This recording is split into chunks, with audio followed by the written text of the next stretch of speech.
अब ये देखिए लैंड कर रहा है, मैंने कहा था ना एक इसका एंगल लैंड करेगा और एक बिल्कुल सीधा जाएगा ऊपर।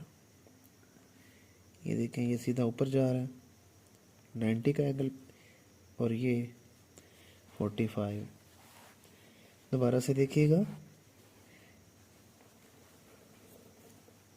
बड़े फ़ॉन्ट में भी आपको समझाता हूँ कि बड़े फ़ॉन्ट में आपने कैसे लिखना है। देखिए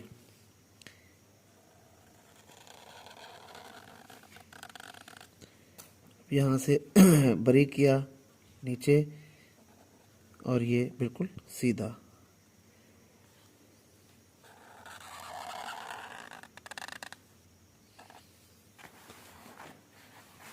ये देखिए नीचे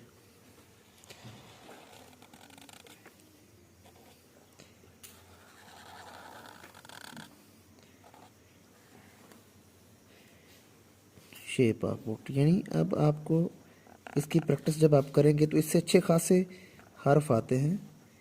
ये ना सिर्फ शेप ऑफ बोट है बल्कि इससे आप लोग बे भी बना सकते हैं और बे की पूरी फैमिली, उसके साथ फे भी बन सकता है इससे। उसके बाद बड़ी ये भी बन सकता है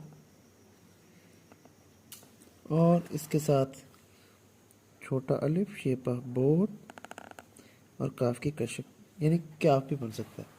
बहुत से हर्फ इसके साथ बनते हैं। सिर्फ शेप ऑफ बोट आपको आनी चाहिए अच्छे से। जब ये शेप ऑफ बोट की प्रैक्टिस कर लेते हैं आप तो काफ़ी इम्प्रूवमेंट आना शुरू हो जाती है।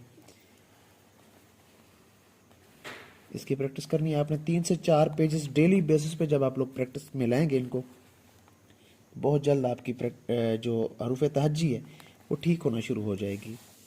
बे और जीम की फैमिली आप अच्छे से सीख चुके हैं। ये बे की फैमिली थी और तो जीम की फैमिली की भी आपको अच्छे से एक क्लास दे चुका हूँ। इसके बनाने का तरीका भी बहुत आसान था। तिरछा 7 देन शेप ऑफ मून। तो वीडियो अच्छी लगे तो आप मेरे चैनल को सब्सक्राइब कर दें। जो लोग ऑनलाइन सीखना चाहते हैं, मेरा जो नंबर है व्हाट्सएप वो शो हो रहा है। जो पेरेंट्स अपने बच्चों की राइटिंग को लेकर परेशान हैं वो मेरे से रब्ता करें और ऑनलाइन क्लास का हिस्सा बने। बहुत शुक्रिया। आपसे इजाज़त लेते हैं।